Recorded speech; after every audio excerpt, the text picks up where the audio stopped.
So, on the whistle thoughts, Scotland against South Africa has just finished. That's what we're talking about in the video. So click off the video if you're looking to avoid any sort of discussion about the result or what happened in the game, and come back once you have caught up. For those of you that have watched it, then comment down below. What did you make of it? From a Scotland point of view, how frustrated are you with some of the opportunities that went begging in the second half? I think in particular for Gregor Townsend, that's going to be something he laments from this game. And from a Springbok supporter point of view, wasn't perfect, but actually has ended up being a pretty comfortable victory. Let me know, give me your thoughts. Make sure you like the video, and also, whilst you're here, make sure you subscribe to the channel. I'd love it if you hit that subscribe button.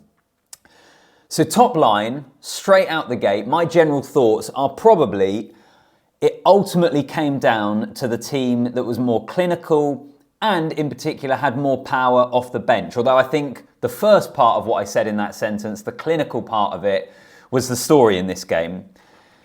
In the first half, South Africa were really clinical. Impressively so. I think it was 4 trips to the opposition 22, 3 or 4, and they came away with 3 tries. And they were well taken tries as well. If you flip that, for large swathes of that second half, Scotland were in the ascendancy. They had the momentum, they had the opportunities, and they slipped away. They didn't take them, and in the end, South Africa ended up winning comfortably. And that's kind of part of the story here, I think. And part of where this South Africa team is at the moment, because it's another game where actually the Springboks will have loads of things when they review this and when they look at it on Monday and start building towards the England game, there'll be loads of stuff that they won't be happy with. In particular in that second half, they were up against it and they were under pressure, but actually they've ended up winning quite comfortably. Like the final scoreline doesn't really suggest that it was that much of a nail biter at all. So it's credit to South Africa, even though they weren't perfect, for riding the storm and that bench. I mean, what can you do against the power that the Springboks are able to bring on? It makes it so difficult. And we'll get into all different bits and bobs, but Pieter-Steph du Toit in particular, and the way their scrum just gets stronger and stronger throughout the game, whereas generally the oppositions seem to get weaker. It is such a weapon, it's so impressive, and they looked good here. But it wasn't all perfect. It wasn't all perfect for the Boks. And in particular, actually, I wanted to speak about their attack. Not in a sense that they didn't score tries, and I've mentioned already that they were clinical in particular in the first half, but it does look to me like an attack that is still building, and I think it's worth remembering here. There were big coaching changes for the Boks at the end of last year. They've got a new team in place to a degree. I know Mzwandile Stick is still there, Rassie is obviously still there as the head guy, but Jerry Flannery has come in. You've got the chap whose name escapes me now, but from New Zealand, former All Black that has come in, is now the attack coach. And I just think their attack more generally, it operates in fits and starts. I actually still think they're adding layers there, because there were parts in the middle of that game where there's quite a lot of one-up runners. They didn't quite have the penetration or the incisiveness that they would want. So I actually still think the attack is building for South Africa. One of my other main takeaways from this game, which might seem harsh to highlight one player, but it's Hendrikse. I thought it was a tough game this for the 9. It wasn't all his fault, but there were quite a few knock-ons at the base. The ball wasn't that clean, and as I say, that's not entirely down to him. But I thought when Grant Williams came on, there was a real difference. He was zippier, the ball was cleaner, and it did make the difference between South Africa being close in that game and being able to pull away and win quite comfortably. And actually, this brings us on to the 7-1 bench. Because I mentioned the power on the bench. This is probably a good occasion and a good example where sometimes when you go 7-1 or you go 6-2, it actually hampers you a little bit. Because I think they would have wanted to remove Hendrikse earlier in that game, but they weren't able to. In particular, when Mapimpi had the yellow card, they had to stick with him because they had the 7 bench replacements, and ultimately the power from that bench was still quite crucial. I think they would still get that power even if they had 5 forward replacements or 6 forward replacements. They left themselves a little short. It didn't matter in the final result, but it's just worth remembering that when teams are doing the configuration of their bench, there is a downside to it, and to a degree for the Boks, we saw that a little bit today. And overall, I thought Hendrikse struggled. I thought Williams was much better when he came on. One player that I thought was absolutely immense, if I am going to highlight one, and I thought Willie le Roux was good at 15. I thought Mapimpi took his tries well, and it's nice to see him back in there. Eben Etzebeth. He is one of the greats of the game. I was about to say one of the greats of the modern game, but you can forget the modern part. He is one of the great players that we have seen. I thought he was awesome today, both in terms of his carrying, in terms of his defence. That tackle he had on Duhan van der Merwe, I think it was in the second half, where van der Merwe looked like he'd burst through, and somehow the long limb of Etzebeth managed to grab him and drag him back in. Key moment, comes up with big moments.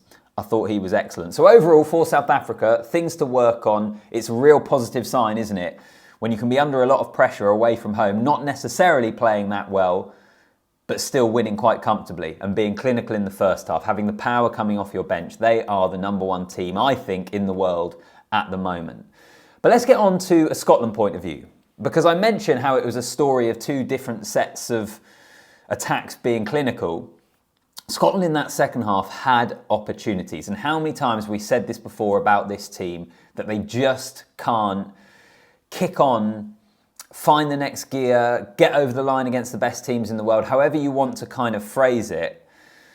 But I made a number of notes in the second half when they were in the 22. Matt Fagerson knocks it on. Hugh Jones then had the pass. I don't think it was in the 22 to be fair, but even so, he puts it over the head of Duhan van der Merwe on the outside when they looked to have space there. They then had a line out that they messed up about 5 metres from the line. I stopped making notes there. I think there were other occasions as well. Jamie Ritchie, I think, knocked it on. They just didn't take their opportunities. And against this South Africa team, a team that you know often get better throughout the game or will certainly stress you more throughout the game, you have to take your opportunities. And they didn't today, and that I think is going to be what disappoints them the most. I also just wanted to touch on the red card decision. To me, I felt like it was a really, really harsh decision. So it was for essentially a croc roll and falling on the lower limbs of the opponent, which I absolutely agree needs to be stopped and something they have to be hot on. I just didn't really see that incident as worthy of the decision. And what really surprised me actually is that both the TMO, the referee on field, and then the bunker all reached the same conclusion. So maybe I'm just not appreciating the way in which the laws are going to be kind of interpreted at the moment. I just didn't see that as a red card situation. What I will say though is it is a really good example for those of you that are in favour of the 20-minute red card trial, because I think it would have been ridiculous for Scotland to have had to play the whole game with a man down because of that decision. And actually, this is a great example of why a 20-minute red card maybe is a good thing. I'll be honest with you, I'm still to be won round to that view of thinking, but I will completely accept today as a really, really good example of why it would be a positive thing and a positive change to have permanently. I just didn't see it as a red card. Maybe I'm going to be wrong there, but yeah, I thought that was a harsh decision from a Scotland point of view. Although actually, during that period they were a man down, Scotland did all right. And so did South Africa when they had players Simbin. There's another story in this game. Positives for both teams, I think, actually, was how they played when they were missing players. The one player I want to mention from a Scotland point of view was actually Tom Jordan. He grew into that game. Second half, he looked really, really strong. Starting at fullback, not somewhere that he's played a huge amount before, certainly not at this level. I thought he did a really, really good job. And that's going to be a real positive for them. But overall for Scotland, you've got to take your opportunities. For South Africa, when you're not at your best and you're winning, I think in elite sport, it honestly doesn't get too much better than that. And they will go to Twickenham and look to do a job on England. Two teams that, let's be honest, don't particularly like each other too much. I think there's a fair bit of bad blood, and they will be heavy favourites for that game, by the way. But I'm going to preview that tomorrow. Tonight it is about Scotland and South Africa. Those are my on the whistle thoughts on the game. What are yours? Comment section. You can let me know. Like the video as well. Helps the algorithm essentially, boosts it to everyone, and most importantly, subscribe to the channel. Hit that subscribe button. I look forward to reading your comments. I'll see you in the next one.